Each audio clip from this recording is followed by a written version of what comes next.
करे उसको सजा दो, लेकिन एक भय का वातावरण किसी के माध्यम से बनाने का प्रेस मीडिया पर अगर जो पहल करता है तो एक विपक्ष के नाते उसका करे उसको सजा दो, लेकिन एक भय का वातावरण किसी के माध्यम से बनाने का प्रेस मीडिया पर अगर जो पहल करता है तो एक विपक्ष के नाते उसका हम प्रतिकार करते हैं और इस तरह के वातावरण कतई उचित नहीं है।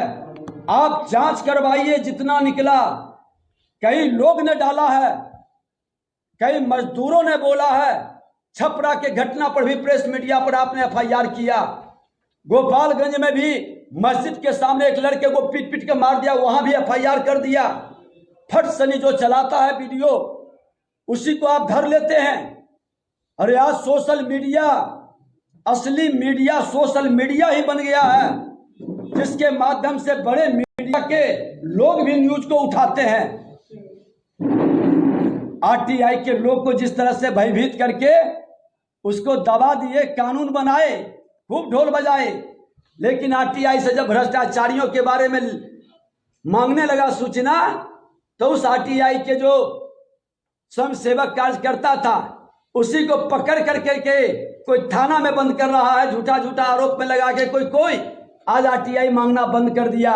यही खेल प्रेस मीडिया के साथ शुरू हो गया है और ये भ्रष्टाचारी और अपराधियों की सरकार ये मानसिकता कतई नहीं रखे और जाति देखकर अगर जो आप दमन का काम करिएगा, गुंडागर्दी करिएगा तो याद रखिए कि आप तो सोना के चम्मच लेकर के आए हैं, आप में वो ताकत नहीं है, जनता के बीच में जाकर के छवि नहीं बना सके हैं, क्योंकि चपरासी क्वार्टर में रहने वाले, स्टाफ क्वार्टर में रहने वाले ये हजारों करोड़ के मालिक कैसे बना है, इसकी जवाब जनता के बीच नहीं दे पाइएगा। उस जंगल राज को भी जनता उखाड़ के फेंक दी और आपके इस गुंडा राज को भी उखाड़ के फेंक देगा। इसलिए मैं सभी से आग्रह करूंगा कि कोई प्रेस मीडिया के लोग ईमानदारी के साथ अपने कर्तव्य पथ पर बढ़ते रहें। मैं भी गलत करता हूं निश्चित तौर पर, लेकिन कुछ लोग आज लखीसराय के मामले पर जो प्रेस मीडिया ने गलत न्यूज चलाया था, सदन में उठ करके बड़े बड़े बयान दिए थे कि जांच हो, शराब का मामला में क्यों नहीं जांच रिपोर्ट सदन पटल पर लाया। उस जांच रिपोर्ट में इनका आका फंस रहे थे, उन्हीं के समर्थक लोग ये काम किए हैं तो चाप दिए। और प्रतिपक्ष या कोई लोग का खाली नाम आता है तो सदन में जांच की कमेटी भी गठित करने की बात हो गई कि इसको देखेंगे, जचवाएंगे। ये मानसिकता, दोहरे चरित्र न रखिए। कोई भी गलत करता है, कानून का उल्लंघन करता है, बेझिझक कार्रवाई करिए। विजय सिन्हा अपराधियों को और कानून के उल्लंघन करने वाले के साथ न कभी था न कभी रहा है, लेकिन कानून के नाम पर किसी को डराने का खेल कभी स्वीकार नहीं करेगा। इसके लिए हमको क्या एक बार सैकड़ों बार जेल जाना पड़ेगा, अनशन पर बैठना पड़ेगा, सदन से सड़क तक आंदोलन करना पड़ेगा तो करेंगे, घबराने वाले नहीं हैं। किया गया है, बीजेपी इसको किस रूप में देखती है? देखिए, मनीष कश्यप ही नहीं अकेले हैं। छपरा के अंदर 3 बच्चों को पीट पीट करके मार दिया। वहां के भी प्रेस मीडिया, सोशल मीडिया के लोग, पोर्टल टीवी वाले कहे कि हम पर एफआईआर कर दिया कि आपने चलाया क्यों। प्रेस मीडिया, पत्रकार हमारे चौथे स्तंभ के रूप में जाने जाते हैं। अपने जान को दांव पर लगाकर उस जनता की आवाज को, जनता की घटनाओं को, समस्याओं को दिखाता है और उसी सब को देख करके जो सत्ता में बैठे पक्ष या प्रतिपक्ष के लोग हैं वो संज्ञान लेकर एक्शन लेते हैं।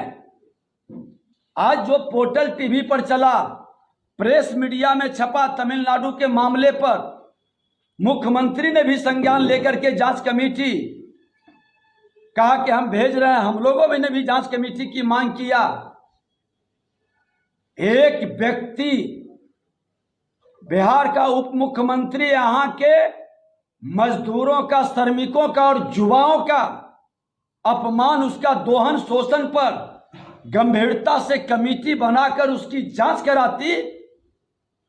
लेकिन धिक्कार है ऐसे लोगों को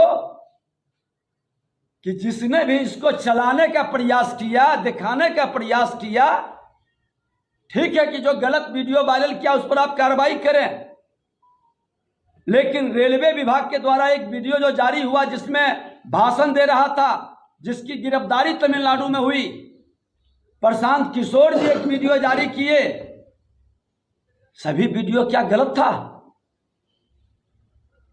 जाति को नाम पर, जाति को चिन्हित करके और आप प्रताड़ित करेंगे प्रेस मीडिया के लोगों को कि डर से कोई आपके अपराध और भ्रष्टाचार के कारनामा को नहीं दिखावे। ये गुंडा राज स्थापित करना चाह रहे हैं। लोकतंत्र को गिरवी रख करके गुंडा राज कतई स्थापित नहीं होने देंगे। सदन के अंदर ये वामपंथी के लोग जो गरीबों का, किसानों का, मजदूरों का नारा लगा करके जिंदगी भर राजनीति किया, वो भ्रष्टाचारी के गोद में बैठकर कह रहा है कि विजय सिन्हा माफी मांगो। अरे खुल करके विजय सिन्हा कह रहा है कि सदन में बहस कराओ, और अगर जो वीडियो जिस विषय पर हमने मांग किया था वह फॉल्स है, जो कमेटी गई है वो रिपोर्ट सदन पटल पर रखे, और जितना लेबर आया वहां से लौटकर जितना वक्तव्य दिया है उस जांच कमेटी के सामने उसको प्रेजेंट करे और तब निर्णय करे न्यायिक दंडाधिकारी के सामने बैठाकर कि गलत सरकार है या गलत प्रतिपक्ष या प्रेस मीडिया के लोग हैं। नौटंकी बंद कर दीजिए। हमेशा यहाँ के मजदूरों, श्रमिकों और युवाओं का अलग अलग स्टेट में कई बार परीक्षा देने जाता है, उसकी पिटाई हो जाती है। मजदूरी करने जाता है, 6 महीना में 4 महीना का देता है, 2 महीना का रख लेता है। हमने तो श्रम मंत्री के नाते सुझाव भी दिया था, विभाग के अंदर भी कहा था कि समुद्र पार के लिए तो नीति बनी है, लेकिन देश के अंदर दूसरे राज्य के लिए भी अपनी एक वैसा पोर्टल डेवलप्ड हो और उस राज्य के अंदर वैसे मजदूरों, श्रमिकों और युवाओं का जो अपने हुनर को, अपने कौशल को चमकाने के लिए, अपने प्रतिभा को बढ़ाने के लिए, अपनी रोटी की व्यवस्था करने के लिए जाते हैं, उसके साथ कोई दोहन, शोषण और अत्याचार नहीं कर सके। लेकिन तेजस्वी यादव जी, आप युवा हो करके बिहार के श्रमिकों का, बिहार के नौजवानों का सम्मान करने की बजाय अपमान करने का खेल मत खेलिए। आपसे ज्यादा विजय सिन्हा एक राष्ट्र श्रेष्ठ राष्ट्र का समर्थक है।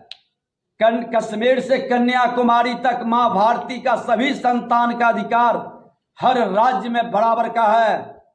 कोई राज्य किसी भी इस मां भारती के संतान को न अपमानित कर सकता है, न अपमानित कर सकता है, न दोहन शोषण कर सकता है। सबका संरक्षण और सुरक्षा देने का राज्य सरकार की जिम्मेवारी है। तमिलनाडु की सरकार तो अपनी जिम्मेवारी निभा रही है कि अपने राज्य की छवि धूमिल होने देना नहीं चाहती है, लेकिन आप बिहार सरकार जो आपके सैकड़ों मजदूर लौटा और बयान दिया, जिस तरह से स्टेशन पर भाषण चल रहा था और बिहारियों के प्रति नफरत का भाव पैदा कर रहा था, बिहार के सम्मान बढ़ाने के लिए आप क्यों नहीं ठोस नीति बना रहे हैं? क्यों नहीं सर्वदलीय बैठक बुलाकर अपने बिहार के श्रमिकों का, मजदूरों का, युवाओं के प्रति इस तरह के नीति का निर्धारण कर रहे हैं? और प्रेस मीडिया को कितना को बंद करेंगे? जेल के अंदर जब आपके पिताजी भ्रष्टाचार के के मामले में गए तो हाथी पर चढ़ के लौटे थे। जब उनको शर्म नहीं लगा तो प्रेस मीडिया को झूठा केस में फंसाकर जेल भेजेंगे तो वो हाथी पर चढ़कर नहीं, जनता के दिल पर चढ़ करके आवेगा, रोक नहीं पाइएगा किसी को। जरूरत है कि जांचनी चाहिए, भरम कोई ना फैलाए, अफवाह कोई नहीं फैलाए। लेकिन मामला आया है अगर जो होली में तो पूरे देश से लौटा मजदूर बिहार, लेकिन सिर्फ तमिलनाडु की चर्चा क्यों हुई और किसी स्टेट की चर्चा क्यों नहीं हुई? मुख्यमंत्री ने गंभीरता से संज्ञान लिया, हम लोगों को उम्मीद जगा कि मुख्यमंत्री कुछ करेंगे, लेकिन आज कुर्सी के लिए कुर्सी कुमार बेबस हो गए हैं, लाचार हैं, सत्य को जानते हुए भी नहीं बोल पा रहे हैं। अपराधी मंत्री पर कार्रवाई नहीं कर रहे हैं, भ्रष्टाचारी उप मुख्यमंत्री पर कार्रवाई नहीं कर रहे हैं। ये बिहार की जनता का, जनादेश का अपमान है। चोर दरवाजा से ला करके एक भ्रष्टाचारी और अपराधी को सत्ता में बैठा दिया गया है। यह दुखद और दुर्भाग्यपूर्ण है। हिम्मत है, चुनौती देते हैं, बहुत अहंकार और घमंड है मन के अंदर, तो जनादेश लीजिए, विधानसभा भंग करिए और जनता के बीच चल करके चुनाव लड़ करके 7 पार्टी है, क्यों डर रहे हैं? क्यों चोर दरवाजा से आके बैठे हैं? ये तो देश के प्रधानमंत्री नरेंद्र मोदी जी को जनादेश मिला था, न कि मुख्यमंत्री नीतीश कुमार जी को। ये जनादेश प्रधानमंत्री का था। मुख्यमंत्री के नाम पर या आप अपने नाम पर बिहार के अंदर जनादेश लेके बैठिए, तब मैं स्वीकार करूंगा प्रतिपक्ष के नाते कि आपका जनादेश की सरकार है। लेकिन एक चोर दरवाजा से आया हुआ व्यक्ति कभी जनता के प्रति न समर्पित भाव से सेवा कर सकता है, न न्याय कर सकता है। अपराधियों और भ्रष्टाचारियों को बढ़ावा देने वाला पूरी तरह से प्रशासनिक अराजकता पैदा कर रहा है। बिहार में घोर प्रशासनिक अराजकता का वातावरण पैदा हो चुका है।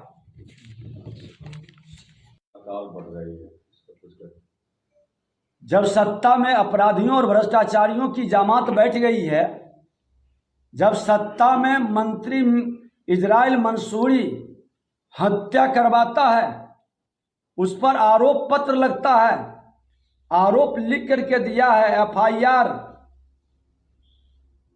लिख के देता है, उस एफआईआर को रख लेता है, लाश देने के नाम पर बुला के सादे कागज पर उसका अंगूठे के निशान लेकर उस पर दूसरा एफआईआर लिख के जमा कर देता है। और इस मामला को लेकर जब मुजफ्फरपुर में महाधरना किया, हम खुद गए थे, आईजी के सामने वो परिवार का लोग बयान दिया, और उसके बाद भी एफआईआर नहीं होना, ये सदन में मामला उठा, मुख्यमंत्री ने संज्ञान में लिया और मुख्यमंत्री जी कहा कि हम इसका समाधान करेंगे। और जब हमने कल सदन में इस बात को उठाया, पूछा, तो मुख्यमंत्री जी जवाब नहीं दे पा रहे हैं। अपराधियों का, भ्रष्टाचारियों का इतना उस सरकार में दबदबा हो गया है कि कुर्सी के लिए मुख्यमंत्री लाचार और बेबस हो गए हैं। कुर्सी किसी तरह से बची रहे, पूरी तरह से सरेंडर कर चुके हैं अपराधियों भ्रष्टाचारियों के बीच। क्यों नहीं इजराइल मंसूरी का ऊपर एफआईआर हुआ? क्यों नहीं इसकी बर्खास्तगी हो? पद पर रहते हुए कौन पदाधिकारी है कि कार्रवाई करेगा? तो जब अपराधी बैठा हो सरकार में, बिहार के उप मुख्यमंत्री तेजस्वी यादव जी पर भ्रष्टाचार का आरोप है, खुल कर करके कई प्रकट हो रहा है, अकुत संपत्ति के मालिक बने हैं और ये सरेंडर करके हाथ जोड़ के खड़े हैं। एक प्रेस मीडिया पत्रकार के लोग कोई वीडियो चला दे तो लगता है कि कितना बड़ा आतंकवादी है कि उसके घर पर सरेंडर करने के बाद भी कुर्की जब्ती कर करके और उसको पकड़ करके स्पेशल कमेटी गठित कर करके, और इतना भय और प्रताड़ना। ठीक है, कानून अपना काम करे, लेकिन जो अपराधी सरकार में बैठा है, जो भ्रष्टाचारी प्रशासन में बैठा है, उस पर कार्रवाई क्यों नहीं?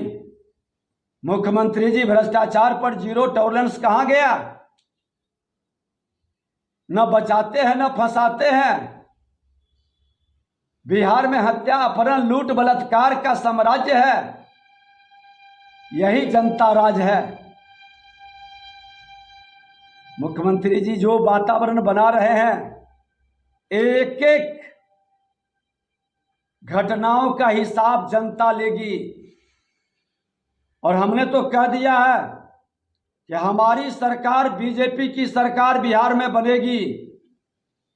ये महागठबंधन की सरकार में जितना भी हत्या, अपहरण, लूट, बलात्कार, प्रशासनिक अराजकता का शिकार लोग हैं, इन सब के आवेदन पर संज्ञान लेकर और स्पीडी ट्रायल चलाकर इन अपराधियों और भ्रष्टाचारियों की संपत्ति को जब्त ही नहीं करेंगे, बुलडोजर से ढाहेंगे भी और कुल फाइल खोल करके अंदर करेंगे।